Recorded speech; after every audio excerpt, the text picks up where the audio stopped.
అంతా కూడా ఈ 2023వ సంవత్సరంలో ఈ యొక్క 24వ తారీఖు ఈ ఆదివార శుభదినమును దేవుడు మనందరు కూడా ఉచిత బహుమతిగా దేవుడు మనందరికీ అనుగ్రహించి ఉన్నాడు. పేరు ప్రఖ్యాతులు కలిగిన వారు, ఘనులైన వారు అనేక మంది మరి విపరీతమైన మరణాలు జరుగుతున్నటువంటి వేళలో మరలా కరోనా అనేటువంటి వ్యాధి మరలా ప్రబలుతున్నటువంటి ఈ సమయంలో దేవుడు మనందరినీ కూడా మన కుటుంబాలకు చిన్న చిన్న మరి నీరసాలు వచ్చినప్పటికీ, బలహీనతలు సంభవించినప్పటికీ దేవుడు ఎంతగానో మనల్ని ఆదరించి నడిపిస్తున్నందుకు దేవునికి గట్టిగా మహిమ చెల్లిస్తూ ఒకసారి మంచి స్తోత్రం చెప్దాం. హల్లెలూయా. దేవుని వాక్యము కొన్నటువంటి ప్రాధాన్యతను తెలియజేస్తున్నప్పుడు దేవునికి తల్లి లేదు, దేవునికి తండ్రి లేడు, దేవునికి సహోదరులు లేరు. దేవుడు మహా గొప్ప దేవుడని, ఆయన ఒక్కడు మాత్రమే ఉంటాడని మనం భావిస్తూ ఉంటాం. కానీ దేవునికి కూడా ఎవరు కావాలంటే రిలేషన్ కావాలి. దేవుడు కూడా బంధుత్వాన్ని, బంధాన్ని అని ఆశిస్తూ ఉన్నాడు. ఆయన బంధుత్వాన్ని, బంధాన్ని ఎవరితో పెట్టుకోవాలనుకుంటున్నాడు అంటే ఒక చక్కని మాట ఉంది. ఈ మాట మీరు అర్థం చేసుకుంటే అసలు ఎట్టి పరిస్థితులను కూడా మందిరానికి లేటుగా కూడా రారు. బాగా అర్థం చేసుకోండి. లూకా శుభవార్త 8వ అధ్యాయం 21వ మాట. దేవునితోనూ బంధాన్ని కలిగి ఉండాలంటే ఈ మాటను నీ హృదయంలో ముద్రించుకుని నీవు చక్కగా దేవుని సన్నిధిని భయపడుతూ వేళకే దేవుని మందిరానికి వచ్చి కనబడితే దేవుడు నీకు ఎలాగైపోతాడంటే, చదువు తల్లి, అందుకు ఆయన దేవుని వాక్యాన్ని ఎవరు వింటున్నారు? తెలుగు చెప్తున్నాను, ఎవరు వింటున్నారండి చెప్పండి. మాట్లాడరేంటి? వాక్యం వింటలేదు మీరు? ఇలాగేనండి, యాక్షన్లో చెప్పాలి. మేము దేవుని వాక్యం వింటున్న మీరు దాని ప్రకారముగా జరిగించే మీరే నా తల్లియు నా సహోదరులని ఎవరు చెప్పారట? ఇంకెవరండి? ఆయనకి తల్లి ఎవరు? మీరే. దేవునికి స్తోత్రం కలుగుగాక. దేవుని వాక్యాన్ని విని దాని ప్రకారంగా చేస్తున్న వారు ఎవరైనా ఉన్నట్లయితే వారికి దేవుడికే తల్లి. దేవుడికే తల్లి అయితే ఇంక దేవుడు ఏమివ్వడండి? మా అమ్మగారు ఏది అడిగితే చేయరు చెప్పండి. మీ అమ్మగారు అడిగితే ఎవరా? తల్లిని ప్రేమించిన వాడు ఎవరు కూడా నా సర్వసాధారణంగా ఉండరు. ఒకవేళ తిట్టుకున్నా కొట్టుకున్నా 5 నిమిషాలు, పావు గంట, అరగంట, అయితే ఒక 6 నెలలు ఉంటుంది అంతే. తల్లి నోరు తెరిచి అడిగితే ఎవరైనా ఇస్తారు. దేవుడు సెలవిస్తున్నాడు, ఎవరైతే నా వాక్యాన్ని వింటారో, నా వాక్య ప్రకారంగా జరిగిస్తారో వారు నాకు సహోదరులుగా ఉంటారు, వారు నాకు తల్లిగా ఉంటారు. ఎంత ప్రేమామయుడండి, ఎంత తగ్గిపోతున్నాడండి నా మాట వినేవారి కొరకు, ఆయన స్వరానికి లోబడే వారి కొరకు, ఆయన స్వరాన్ని అక్షరాలా పాటించే వారి కొరకు ఆయన తహతహలాడిపోతున్నాడు. కానీ ఆయన ఆశ మనం ఏం చేయట్లేదంటే, మన ఈ లోక సంబంధమైన పనులు, వ్యవహారాలు పెట్టుకుని దేవుని ప్రార్థన అనేసరికే మనకి ఏమొస్తుందంటే అంతగా ఆసక్తి ఉండదు. అసలు 1 గంటన్నరకి ఇందులో రావాలంటే మీకు ఏముండాలి చెప్పనండి? సిగ్గుండాలి. ఈ మాట చెప్పడం నేను కూడా సిగ్గుపట్టలేదు. కాస్త మీటింగ్ లేట్ అయితే ఒళ్ళు చచ్చిపోతుంటుంది నాకైతే. మాకు మీటింగ్స్ పెడుతుంటారు. అందరిలోనూ ఇలా వెళ్ళామనుకోండి, డోర్ తీసుకుని అందరూ ఏం చేస్తారండి? ఇలా చూడబోతుకి ఏటో మరి చిన్నప్పటి నుంచి ఇప్పుడు వాళ్ళకి అసలు సిగ్గే లేదు. ఇప్పుడున్న జనానికి అసలు సిగ్గు ఉండలేదు. ఆడవాళ్ళకైతే అస్సలు లేదు, సిగ్గుపోయింది. ఆ విటమిన్ ఏదో పోయింది, అది ఎగిరిపోయింది. డేర్ డెవిల్ అలా ఊపుకుంటూ వస్తారు. అందరం చూడాలి. ట్రిమని అలా తలుపు తీయగానే అందరం చూస్తే అది ఇలా అంటుంటుంది అనమాట. చూసేవాని ఎలాగొచ్చిందండి. 12 గంటలకి ఆరాధన అంటే 12 గంటలకే, 1 గంటకి ఆరాధన అంటే 1 గంటకే. ఏంటి వ్యాపారానికి లేటుగా వెళ్తావా? 6 గంటలు బజార్లో ఉండాలంటే ఎన్ని గంటలు ఉండాలి? మరి దానికంటే విలువైంది కదా. నిన్ను కాపాడుచు, నిన్ను నడిపించచ్చు, నిన్ను పోషించచ్చు, నీ కుటుంబానికి కావాల్సిన అవసరాలు తీరుస్తూ సకలమును కలిగిస్తున్నటువంటి దేవునికి మాటకు నువ్వు భయపడవా? నువ్వు అనుకోవచ్చు, నా దగ్గర డబ్బు ఉంది, నా దగ్గర అంతస్తు ఉంది, నా దగ్గర జనం ఉంది, నా దగ్గర ధనం ఉంది, అన్ని ఎన్నో ఉన్నాయి, నాకు ఎవరు లెక్క లేదనుకోవచ్చు. కానీ దేవుని ఉనికి ప్రతిసారి మనల్ని ప్రశ్నిస్తూనే ఉంటుంది. ఒక అద్భుతమైన మాట చెప్తాను, జాగ్రత్తగా వినండి. ఒక ఆయన కంటైనర్ అంటే పెద్ద కంటైనర్ అంటే మీరు బయట హైవేల్లో లారీలు ఉంటాయి, 10 చక్రాలు ఉంటాయి. 10 చక్రాల కంటైనర్ నిండా కూడా లోపల మొత్తం కరెన్సీ 500 నోట్లన్నీ కుక్కేసి పంపిస్తున్నాడు ఒక చోట నుంచి ఇంకో చోటకి. ఎలక్షన్ జరుగుతున్నాయి, ఎలక్షన్ ఫండ్ అంతా దాంట్లోనే ఉంది. ఇది కొట్టుకొట్టుగా జరిగిందే. ఒక చోట నుంచి ఇంకొక చోట పంపిస్తున్న క్రమంలో సడన్గా వాతావరణం మారిపోయింది. విపరీతమైన వర్షం, ఉరుములు మెరుపులు. ఆ గాలికి ఆ కంటైనర్ ఏం చేసిందంటే రంధ్రం పడిపోయింది. ఎలాగో వాటర్ వెళ్ళిపోయిందో లోపలికి తెలియదు. లోపలికి వాటర్ వెళ్ళిపోయింది. మొత్తం నోట్లన్నీ కూడా ఏమైపోయాయంటే తడిసిపోయాయి. విపరీతంగా నానిపోయాయి నోట్లన్నీ కూడా. నోట్లు నానిపోయాయి కదండి, ఆరబెడితే మరలా నోట్లు పనిచేస్తాయి కదని మీరు అనుకోవచ్చు. కానీ ఇది ఆరబెట్టడానికి ఎట్టి పరిస్థితుల్లో కూడా అవకాశం కనబడలేదు. ఎందుకంటే వారం రోజుల నుంచి భీకరమైన తుఫానుగా మారిపోయి మొత్తం కరెంటు తీగులు, కరెంటు వైర్లని కూడా తెగిపోయి ఉన్నాయి. అవన్నీ కూడా సెట్ చేయాలంటే కనీసం 25 రోజుల పైన పడుతుందండి అని ఈయనకి రిపోర్ట్ వస్తుంది. ఈయన పెద్ద మిలీనియర్, చాలా డబ్బంతా అందులోనే ఉంది. ఇప్పుడు ఏం చేయాలి? ప్రధానమంత్రికి ఫోన్ చేసినా నోట్లు ఆరబెట్టగలడా? ఆరబెట్టలేరు. ఎందుకంటే ఎక్కడ ఒక కరెంట్ లేదు. పోలే బ్యాటరీలతో పనిచేద్దాం, హీటర్లు పెడదామంటే బ్యాటరీలు అంత పవర్ లేదు. గంట పని చేస్తాయి, 2 గంటలు పని చేస్తాయి, 3 గంటలు అంతకంటే ఎక్కువ కాసేపు పని చేయవు. కంటైనర్ నిండా డబ్బే, అదంతా ఆరబెట్టాలంటే ఎవరికి ఫోన్ చేసినా పని జరగని పరిస్థితి. ఎలాంటి కరెంటును ఉత్పత్తి చేద్దామన్నా అందని పరిస్థితి. తన దగ్గర ఇన్ఫ్లుయెన్స్ ఉంది, అధికారం ఉంది, అన్నీ ఉన్నాయి, మంది మార్బల్ ఉంది, కానీ వేడిని పుట్టించే ఆ కెపాసిటీ అతనికి లేదు. వేడి కలగాలంటే సూర్యుడు రావాలి. సూర్యుడు రావాలంటే ఎవరి అనుమతి కావాలి? ఒకడున్నాడు, దేవునికి స్తోత్రం కలుగుదేగా. నీకు డబ్బు ఉండొచ్చు, భాగ్యం ఉండొచ్చు, కానీ ఆ ఒక్కని అనుమతి లేకపోతే గాలి పీల్చగలవా? ఆ ఒక్కని అనుమతి లేకపోతే సూర్యుడు రాగలడా? ఆ ఒక్కని అనుమతి లేకపోతే రోజు గడవగలదా? ఆ ఒక్కని అనుమతి లేకపోతే పంట పండగలదా? చేప పడగలదా?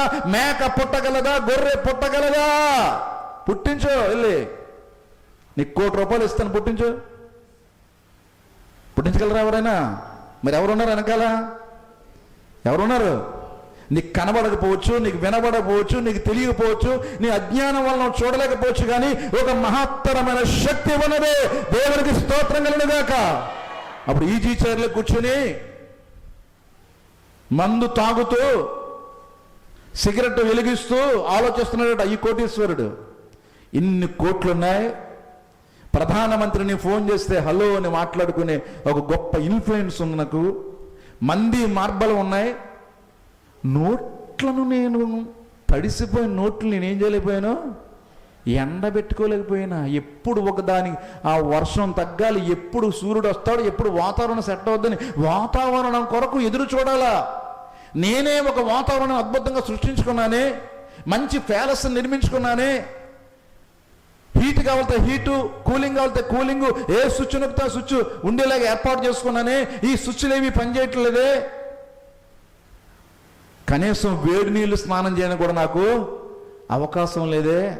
అంటే నా దగ్గర ఏమీ లేదు, ఏ పవరో లేదని, ఏదో ఒక పవర్ ఉందని, ఆ పవర్ ఎవరు ఎవరు ఎవరు ఎవరు ఎవరు ఎవరని ఆలోచన చేస్తూ కన్నీళ్లు కారుస్తున్నప్పుడు ఒక స్వరం వినిపిస్తుందంటే, కుమారుడా ఆ శక్తిని నేనే అని తెల్లని వస్త్రాలతో ఒక దర్శనం చూడగానే అతడు సాక్షాత్తు గ్రహించాడు. అని ఎవరో కాదు, యేసయ్యేనని. దేవునికి స్తోత్రం కలుగుగాక. ఈ లోకములో తెల్లని వస్త్రాలతో దర్శనమిచ్చేవాడు ఒకడు యేసయ్యే. యేసయ్య ఒక్కడే ఇవ్వగలడు. అది చూడగానే అందరికీ అర్థమైపోద్ది. అప్పుడు తెలుసుకున్నాడు ప్రభువుని. అప్పుడు కోట్లైనా నా ప్రభు దగ్గర సున్నాయే, బంగారం అయినా నా ప్రభు దగ్గర సున్నాయే, పెద్ద పెద్ద విలువైనటువంటి ప్రాణమైన నా ప్రభు దగ్గర సున్నాయే. ప్రభువు సహాయము చేయకపోతే, ప్రభువు తోడు రాకపోతే, ప్రభు యొక్క క్షేమస్థితిని మనకు కలిగించకపోతే, ప్రభువే ఇల్లు కట్టకపోతే దాన్ని కట్టువాడి ప్రయాసము వ్యర్థమే, ప్రభువే వ్యాపారంలో కాపాడకపోతే దాన్ని వ్యాపారం చేయడం వ్యర్థమే, ప్రభువే ఉద్యోగంలో సహాయం చేయకపోతే ఉద్యోగము వ్యర్థమే, సంసారం వ్యర్థమే, చదువు వ్యర్థమే, ఏదైనా వ్యర్థమే ప్రభువు సహాయం లేకపోతే.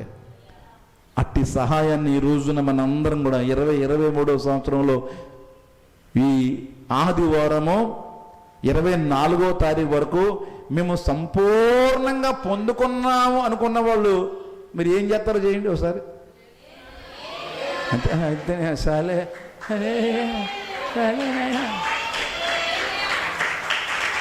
గొప్ప దేవుడు అండి. కొట్టండి, దేవునికి స్తోత్రం కలుగుగాక. గొప్ప దేవుడు అండి, ఎంత ఇచ్చాడు. నువ్వు సూర్యరశ్మిని కొనుక్కోలేవు, గాలి నువ్వు కొనుక్కోలేవు, పంట నువ్వు పండించలేవు. నువ్వు జల్లుతావు అంతే. పండాలంటే ఆయన కృప. నీ అన్నాన్ని నువ్వు అరిగించుకోలేవు, అరిగించాలన్నా ఆయన కృప. ఆయన కృప మనముంది. ఈ రోజున ఆయన కొరకు ఒక విచిత్రమైనటువంటి ఒక పరికరం ఎంత తప్పించిపోయిందో మీకు చూపించాలని ఆశపడుతున్నాను. ఆయన పుట్టగానే పరితపించిపోయిందట, ఆయన పుట్టగానే పరవశించిపోయిందట, ఆయన పుట్టగానే ఎంతగా తల్లడిల్లిపోయిందో, ఎంత చక్కగా తన యొక్క చాకచక్యంగా నడిచేస్తా ఉందో, ఎంత ఆనందపడిపోతా ఉందో. దేవునికి స్తోత్రం కలుగుగాక. ఆ ఆనందం ఎలాంటిదో దేవుని గ్రంథంలో ఒకసారి చదువుదాం. లోకాను శుభవార్త. త్వరగా గ్రంథాలు తెరవండి, త్వరగా టైం అయిపోతుంది. మత్తయి శుభవార్త 2వ అధ్యాయం 10వ మాట చదువుదాం. వారు ఆ నక్షత్రమును చూచి అత్యానంద భరితులై. దేవునికి స్తోత్రం కలుగుగాక. దేన్ని చూసి ఆనందం వచ్చేసిందటండి? దేన్ని చూచండి? నక్షత్రమును చూస్తే వీరికి ఏం కలిగిందట? ఆనందం కలిగిందట. ఏంటి నక్షత్రం చూస్తే ఆనందం ఏంటి? నక్షత్రంలో ఉన్న స్పెషాలిటీ ఏంటి? What is the specifications and speciality in the star? ఏముంది ఆ స్టార్లో అంటే మీకు అందరికీ తెలుసు. స్టార్ అంటే ఏం చేస్తాం? ప్రకాశిస్తుంటుంది. It is shining. అది ప్రకాశించే నక్షత్రం. నక్షత్రాల సంఖ్యను మనుషులు ఎవ్వరు కూడా లెక్కించలేరని యెహోవా దేవుడు ఒకసారి అబ్రహాం చెప్పాడు. అబ్రహామా బయటికి రా, నువ్వు నక్షత్రాల సంఖ్యను లెక్కించగలవా అంటే, అబ్బే నా వల్ల కాదు, ఇంతకంటే విస్తారంగా నీ యొక్క జనాంగాన్ని నేను ఏం చేస్తాను? విస్తరింపజేస్తాను. దేవునికి స్తోత్రం కలుగుగాక. కానీ దేవుని కట్టండి ప్రతీది లెక్కైనటండి. నాకైతే ప్రతిదీ లెక్కే. నేను అన్ని రాసేస్తుంటాను. నా బుర్రకు చాలా తక్కువ పని ఉంటుంది. ఎందుకంటే అలా చూడగానే ఇప్పుడు నువ్వేమైనా ఇచ్చానుకోండి, మగ్గా రవికిరణ్ అన్న పుస్తకం చూస్తే అందులో అన్నీ ఉంటాయి ఆయన గురించి. నేను మళ్ళీ ఇందులో పెట్టను, బుర్రలో పెట్టను. ఇది కూడా బుర్రలో వాక్యం ఒకటే ఉంటుంది. దేవునికి స్తోత్రం కలుగుగాక. నేను పెట్టుకోవాల్సింది పెట్టుకున్నాను, పెట్టుకోవాల్సినవన్నీ కూడా ఇందులో పెట్టాను, రిజిస్టర్లో పెట్టాను. అది ఓపెన్ చేస్తే అన్నీ వస్తాయి. అది తెలివంటే. అప్పుడు మనం ఎలా ఉంటాం? అన్నీ బుర్రలో పెట్టుకుంటే ఇంకా ఎలా ఉంటుంది? మొన్నట్లేగా అన్నీ బుర్రలో పెట్టేసుకోకు, తీసేయి. ఏది పెట్టుకోవాలి అది పెట్టుకో. దేవుడు నిన్ను ముందుకు నడిపిస్తాడు. నక్షత్రం చూడగానే అత్యానంద భరితులైపోయారు. అత్యానంద భరితులు అంటే ఇంకా పట్టరాని ఆనందంతో ఊగిపోతా ఉన్నారు. దేవుడికి అన్నీ కూడా లెక్కని చెప్పాను కదా. నక్షత్రాలను లెక్కించలేవు, ఇసుకను నువ్వు లెక్కించలేవు, నీటిని నువ్వు లెక్కించలేవు. ఈ లోకంలో ఉన్నటువంటి ఏవి కూడా, ఒకవేళ ఫలవృక్షం లెక్కించి ఆకులు లెక్కించవయ్యా, చెట్టు దగ్గరికి వెళ్ళి ఆ చెట్టు ఆకులను లెక్కటండి, పుచ్చోడు పెట్టరా బాబు అంటారు. చెట్టు ఆకులు లెక్కమంటే ఏమంటారండి? పిచ్చోడు పెట్టి. ఆయనకి చెట్లు ఆకులు లెక్కే. ఆఖరికి నీ తల వెంట్రుకలు ఎన్ని ఉన్నాయో కూడా లెక్కనండి. నీ తల వెంట్రుకలు కూడా లిఖించబడ్డాయి. దేవునికి స్తోత్రం. ఎలా లెక్కెట్టాడట? చదవండి. దేవుని గ్రంథం రాస్తారు అద్భుతమైన మాట.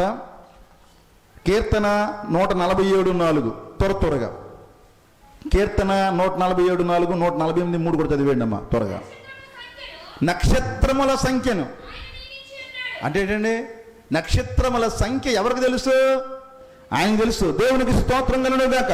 ఈ భూప్రపంచంలో ఉన్న ఎవ్వరు కూడా విశ్వాంతరాల్లో ఉన్న నక్షత్రాలను ఎవ్వరూ లెక్కించలేరు.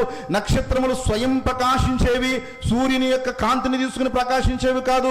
స్వయముగా వాటికి అవే ప్రకాశిస్తున్నటువంటి అన్ని వేల కోట్ల నక్షత్రాలలో ఒకే ఒక నక్షత్రాన్ని చూచిన తర్వాత ఆ నక్షత్రాన్ని చూచి అత్యానంద భరితులై ఆనందముతో ఊగిపోతున్న వేళ ఎందుకు ఊగిపోతున్నారంటే ఆ నక్షత్రం ఏం చేస్తుందంటే వారికి త్రోవ చూపిస్తూ ప్రయాణిస్తూ ఉంది. దేవునికి స్తోత్రం కలుగుగాక. నక్షత్రం ఏం చేస్తుందటండి? ఈ జ్ఞానులకు ముందుగా ఇదేం చేస్తుంది? పైన నడుస్తూ ఉంది. దేవునికి స్తోత్రం కలుగుగాక. It is shining and it is moving. దాని అర్థం తెలుసండి? అంటే ఇది ఏం చేస్తుందండి? కదులుతూ ఉంది. స్వయం కాంతితో మిగిలిన నక్షత్రాల కంటే మించిన కాంతి. ఎందుకు ఇంత ఆనందం వచ్చేస్తుంది వీళ్ళకంటే అక్కడ చాలా నక్షత్రాలు ఉన్నాయి, అవి కూడా ప్రకాశిస్తున్నాయి, కానీ వాటికి మించినటువంటి కాంతిని అది ఏం చేద్దాం ప్రోక్షిస్తూ ఉంది, ప్రకాశిస్తూ ఉంది. వాటిని చూడగానే ఏమి కాంతి, ఇది ఎంత మిరిముట్లు గొలిపే అద్భుతమైన కాంతితో ప్రయాణిస్తూ మన ముందే ప్రకాశిస్తోంది. ఇది మామూలు నక్షత్రము కాదు, అద్భుతమైన నక్షత్రం అని దానిలో ఆత్మీయమైన పాఠాన్ని రాశాడు దేవుడు. STAR, స్టారే కదా స్పెల్లింగ్ ఏంటి చెప్పమ్మా, గట్టి చెప్పండి, ఇంకా గట్టి చెప్పండి, వాళ్ళకి వినబడలేగా, వాళ్ళకి వినబడలే చెప్పండి. STAR, స్టార్, మెగాస్టార్ అనకండి. సేవియర్. అంటే ఏంటండి? సేవియర్ అంటే రక్షకుడు. దేవునికి స్తోత్రం కలుగును గాక. ఎవరయ్యా రక్షకుడు అంటే నశించిపోతున్న మనందరినీ కూడా రక్షించడానికి వచ్చిన గొప్ప రక్షకుడు.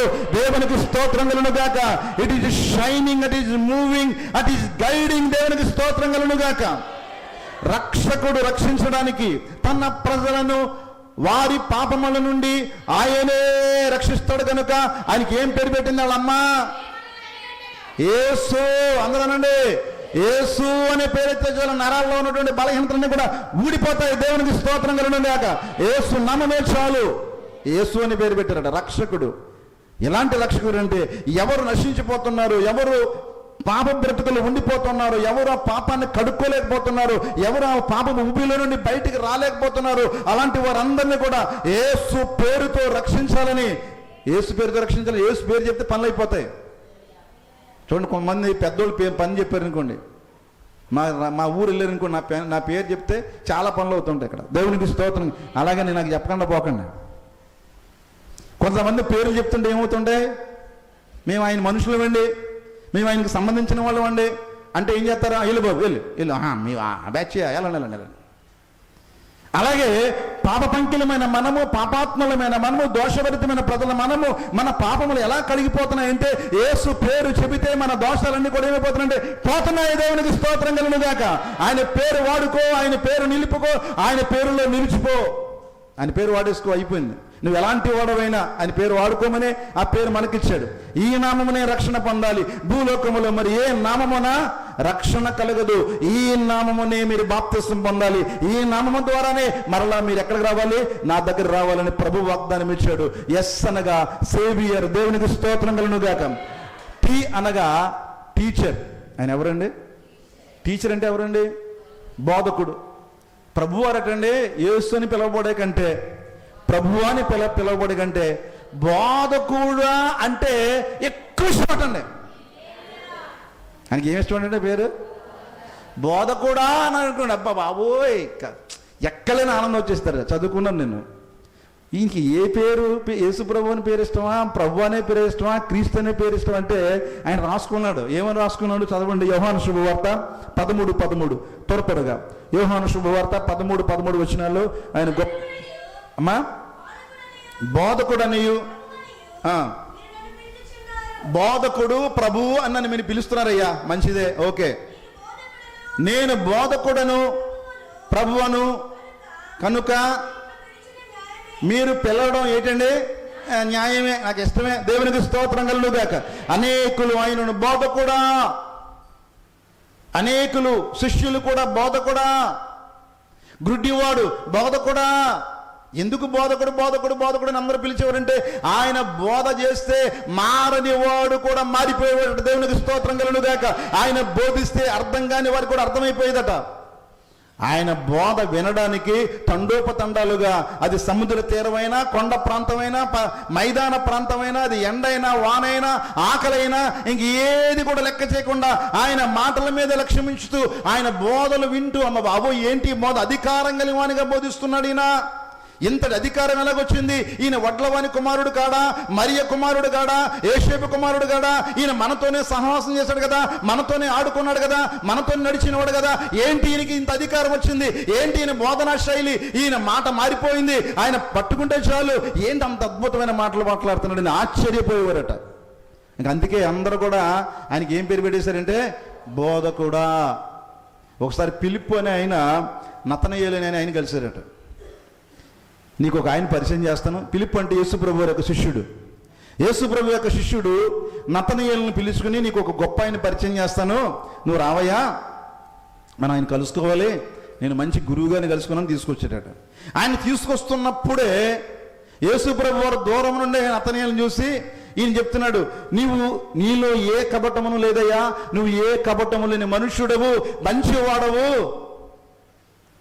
అని చెబుతూ ఉంటే, అప్పుడు నతనయేలు ఇస్తున్న ఒక గొప్ప జవాబు ఏంటో చదవండి ఒకసారి. నతనయేలు 1:49 యోహాను శుభవార్త.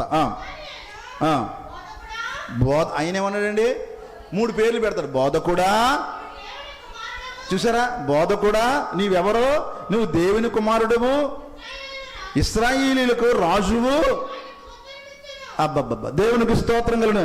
ఈయన గురించి చెప్తే ఈయన గురించి చెప్తున్నా, అలా చెప్పాలి. అది తెలివితేటలంటే. ఈయన ఎవరో ఈయనకి తెలియకుండానే యేసుప్రభు మాట్లాడుతున్నాడు, నీలో ఏ కపటం లేదయ్యా, నువ్వు ఎంత స్వచ్ఛమైన మనస్సు కలిగేవాడు నతనయేలు.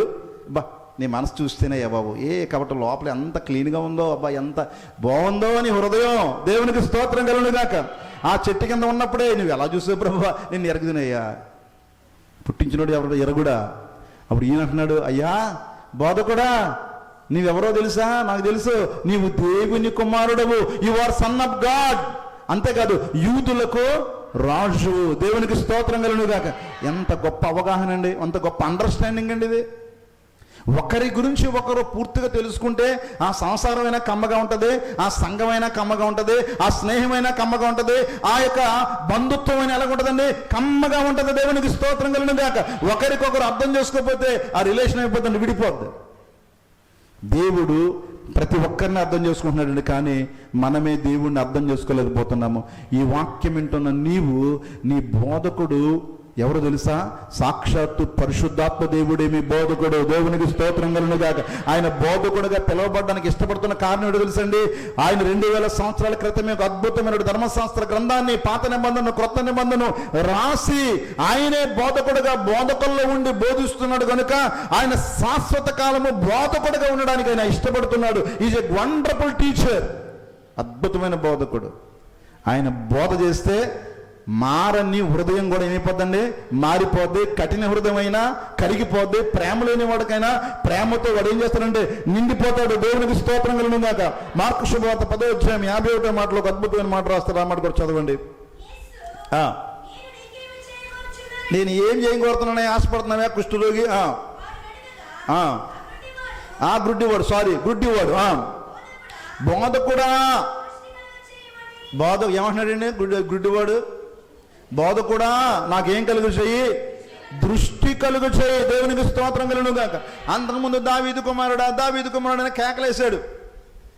దూరంగా ఉన్నప్పుడు ఒక పేరు పెట్టాడు, దావీదు కుమారుడా అంటే దూరంగా ఉన్నాడు. దేవుడు యేసుప్రభు దూరంగా ఉన్నప్పుడు దావీదు కుమారుడా, నజరేయుడా, అయ్యా నా మీద కనికరించిన ఆయన గుడ్డివాడిని అంటే ఆగాడు ప్రభు ఆగిన దగ్గరికి వచ్చిన తర్వాత ఈ గుడ్డివాడు ఏమంటున్నాడండి? ఇప్పుడు దావీదు కుమారుడు అంటలేదు, ఆయనకి తెలిసిపోయింది ఈయనకి ఏ పేరు పెట్టి పిలిస్తే మనకు కనెక్ట్ అయిపోతాడో అది తెలుసుకోవాలి. దేవునికి స్తోత్రం కలుగును గాక.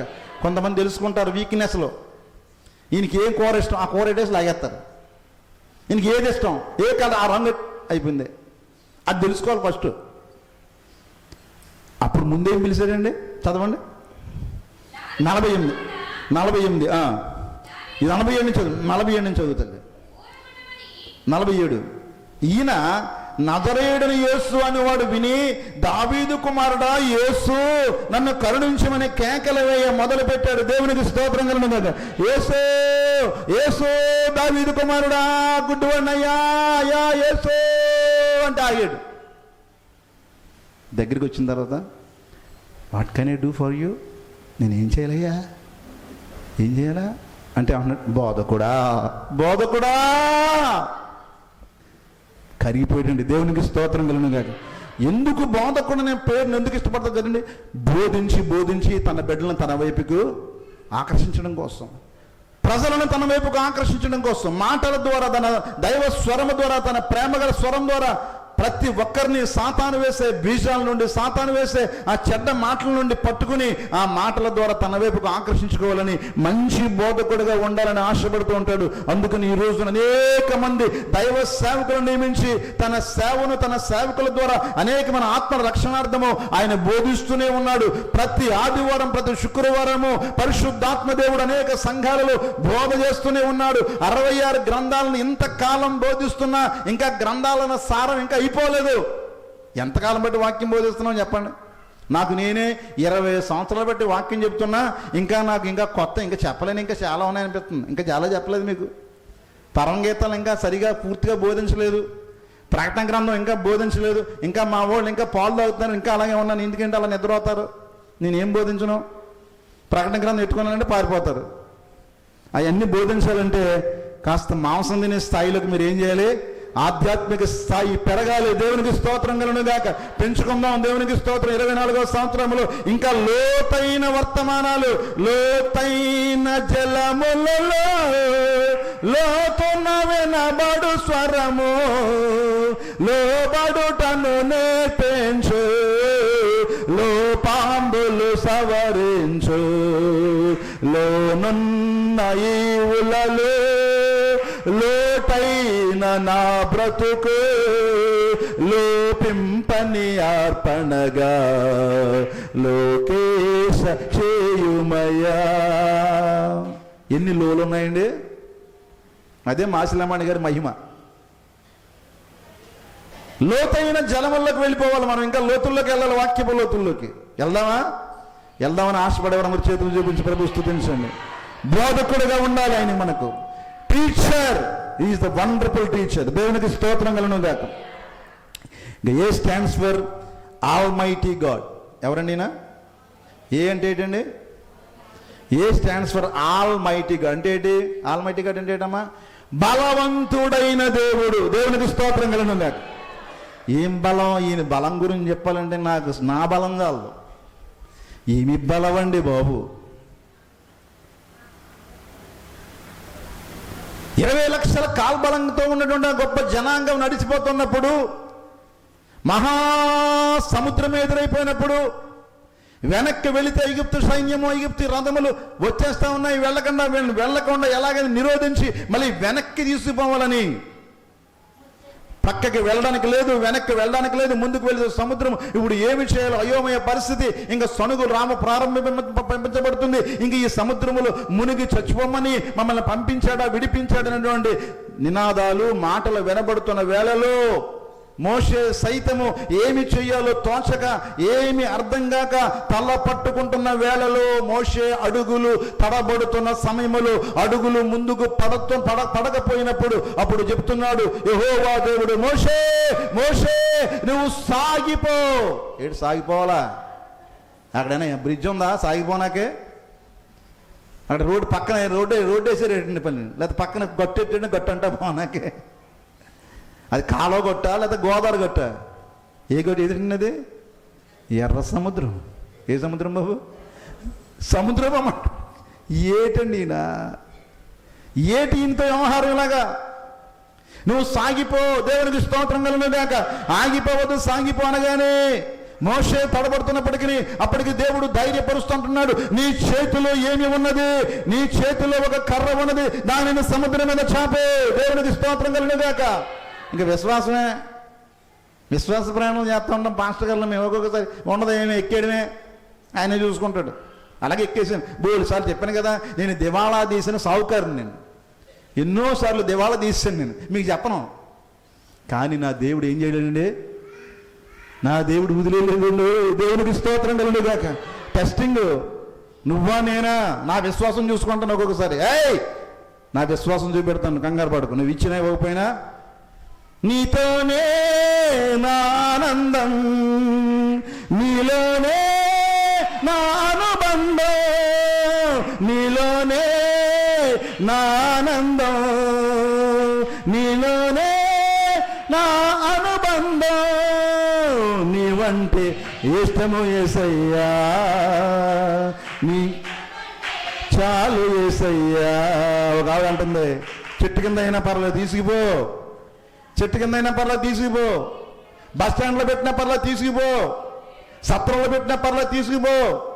చీర కొనగా అడగను, నగ పెట్టమని అడగను, ఏది అడగను, నీకు వండి పెడతాను, నీ దగ్గర ఉంటాను, తీసుకుపో అంటున్నాను అంటుంది ఈవిడ. అంటే ఏముంది ఆవిడికి చెప్పండి? ప్రేమ ఉంది. మరి ఏం అడగను, నాకేం కొనొద్దు, నువ్వు ఉంటే చాలు, నాకు నేను నీళ్ళలో ఉంటాను. ఇలా ఉండాలండి దేవునితో మన ప్రేమ. దేవునికి స్తోత్రం కలుగును గాక. I love you lord.